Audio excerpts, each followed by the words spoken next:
একেবারে ঘরোয়া পদ্ধতিতে কোনো রকম মোল্ড ছাড়াই বাড়িতেই বানিয়ে নিন বাটি আইসক্রিম ম্যাঙ্গো ফ্লেভারের। এখন কিন্তু আমের মরশুম, আম দিয়ে বিভিন্ন কিছু তো বানাতেই হবে। আর আইসক্রিমটা আর বাদ যায় কেন বলুন? এই প্রচণ্ড গরমে মন প্রাণ ঠান্ডা করতে তাই দুটো আম নিয়ে নিয়েছি। এবার এই আম দুটো ধুয়ে পরিষ্কার করে কেটে নিচ্ছি। আমের যে সাইড বা পিঠের অংশগুলো রয়েছে সেই অংশটাই কিন্তু আপাতত নেব। আটিটা আপনারা অন্য কোনো কাজে লাগিয়ে নিতে পারেন বা এমনি খেয়ে নিতে পারেন। এখানে দুটো আমেরই পিঠটা কেটে নিয়ে নিচ্ছি।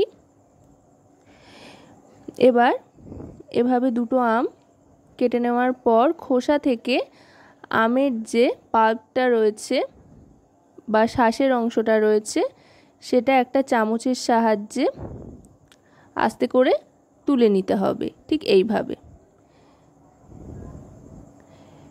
এটা করা এমন কোনো কঠিন কাজ নয়, খুবই সহজ ব্যাপার। এবার আমের এই পাল্পটাকে যেটা করতে হবে সেটা হলো মিক্সার জারের মধ্যে নিয়ে ব্লেন্ড করে নিতে হবে, যাতে কোনো রকমের আঁশ না থাকে সেদিকে লক্ষ্য রেখে। এবার মিক্সার জারের মধ্যে 4টে আমের পিঠই দিয়ে দিচ্ছি। এবার এটা ব্লেন্ড করে নেবো। এখানে কিন্তু কোনো কিছুই মেশাইনি, শুধুমাত্র এই আমটা রয়েছে। আমটা ব্লেন্ড হয়ে গিয়েছে। এবার এটা সরিয়ে রাখছি। দেখুন একেবারে মিহি করে কিন্তু ব্লেন্ড করে নিয়েছি, আর এটা ছ্যাঁকবার কোনো প্রয়োজন নেই।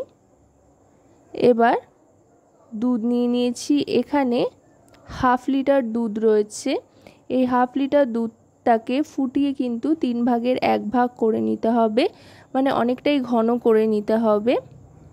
দুধটা যত ভালো করে ঘন হবে এর টেস্ট কিন্তু ততটাই বাড়বে। আর এই জাতীয় রেসিপি বা আইসক্রিম বানাতে কিন্তু খুব একটা চিনির প্রয়োজন হয় না, অল্প চিনিতেই কিন্তু এটা আপনারা বানিয়ে ফেলতে পারবেন, যেহেতু আমের একটা মিষ্টি স্বাদ রয়েছে সেই জন্য।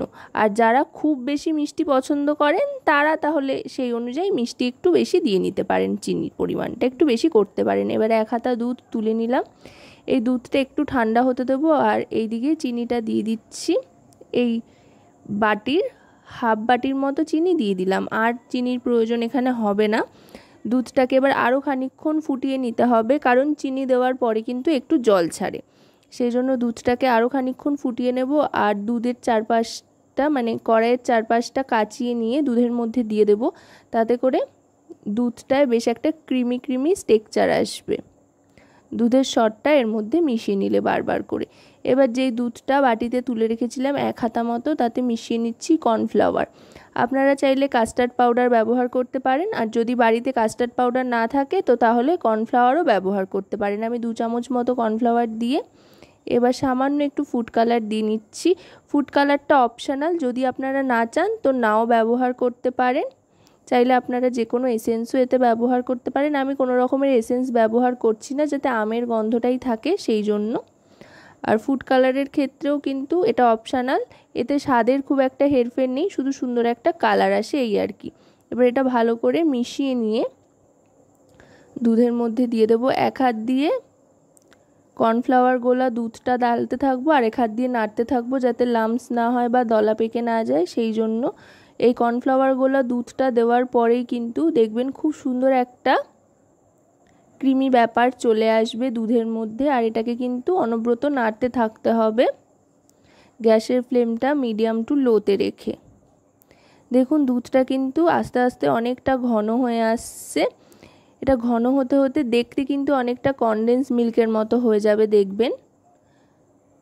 দেখুন কতটা ঘন হয়ে গিয়েছে, অনেকটাই থিক হয়ে গিয়েছে। এবার আমি গ্যাসটা অফ করে দিয়ে এটাকে একটা পাত্রে ঢেলে নিয়ে ঠান্ডা করে নেবো। এটাকে কিন্তু একেবারে ঠান্ডা করে নিতে হবে, মোটামুটি হাতে সয় এমন ঠান্ডা তো অবশ্যই করে নিতে হবে। আমি এটা ঠান্ডা করে নিচ্ছি একটা পাত্রে রেখে। এটা ঠান্ডা হয়ে যাওয়ার পরেই কিন্তু তারপরে আমের যে পাল্পের মিশ্রণটা রেখে দিয়েছিলাম সেটা মেশাতে হবে। গরম অবস্থায় কিন্তু আমের এই গোলাটা দিলে চলবে না, তাহলে অনেক সময় দুধ কেটে যাওয়ার একটা সম্ভাবনা থাকে। তাই অবশ্যই এটাকে ঠান্ডা করে নিয়ে তারপরে আমের এই পাল্পটা দিতে হবে। দিয়ে এবার ভালো করে মিশিয়ে নিতে হবে। এটা আপনারা চামচ কিংবা বিটার যে কোনো কিছুর সাহায্যে করে নিতে পারেন। ভালো করে ফেটিয়ে নিচ্ছি এইভাবে, খুব ভালো করে ফেটিয়ে নিয়ে তারপরে আপনারা এবার এটা যেই বাটিতে বা যেই পাত্রে সার্ভ করবেন তাতে তুলে দিতে হবে। আমার কিন্তু এটা ভালো করে মেশানো হয়ে গিয়েছে। দেখুন এটা মেশানো হয়ে যাওয়ার পর এবার এটা স্ট্রাকচারটা দেখে নিন। ঠিক এরকম একটা স্ট্রাকচার আসবে, এরকম ঘন। এবার এটা আমি যেই পাত্রে জমাবো তাতে দিয়ে দিচ্ছি। আমি এখানে ছোট ছোট কাচের বাটি নিয়ে নিয়েছি। আপনারা আপনাদের পছন্দ মতো যে কোনো পাত্রে নিয়ে নিতে পারেন। একেবারে ঘরোয়াভাবে যেহেতু বানাচ্ছি, এই ধরনের বাটি মোটামুটি সবার বাড়িতেই থাকে। এই বাটিতে অল্প অল্প করে দিয়ে দিচ্ছি, দিয়ে তারপরে এটাকে জমাতে দেব। মোটামুটি 12 ঘন্টা যদি জমানো যায় তাহলেই কিন্তু জমে যাবে ডিপ ফ্রিজে রেখে।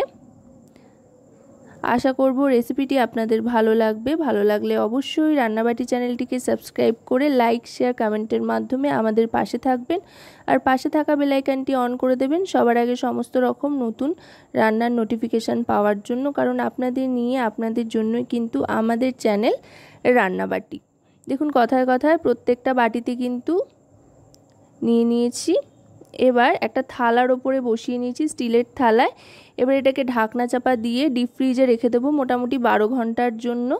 12 ঘন্টা বাদে বার করে নিয়েছি। দেখুন আইসক্রিম কিন্তু একেবারে জমে গিয়েছে, দেখেই মন ভরে যাচ্ছে। এবার শুধু খাওয়ার অপেক্ষা। বাড়িতে বানালে গার্নিশ করার টাইম পাবেন বলে মনে হয় না। লোকে কিন্তু এমনিই তুলে তুলে খেতে আরম্ভ করে দেবে। তবে যেহেতু ভিডিও বানানো তাই একটু গার্নিশের জন্য ওপর থেকে একটু আমন্ডের কুচি ছড়িয়ে দিচ্ছি। আপনারা আপনাদের পছন্দ মতো যে কোনো ড্রাই ফ্রুটের কুচি এখানে ব্যবহার করতে পারেন। এবার এগুলো ওপর থেকে সুন্দর করে ছড়িয়ে দিয়ে সার্ভ করে দিচ্ছি। তো বাড়িতেই তৈরি হয়ে গেল কিন্তু দারুণ মজাদার ম্যাঙ্গো আইসক্রিম, খুব কম উপকরণ দিয়ে চটজলদি। তো আজকের এই রেসিপিটা কেমন লাগলো অবশ্যই কিন্তু জানাবেন।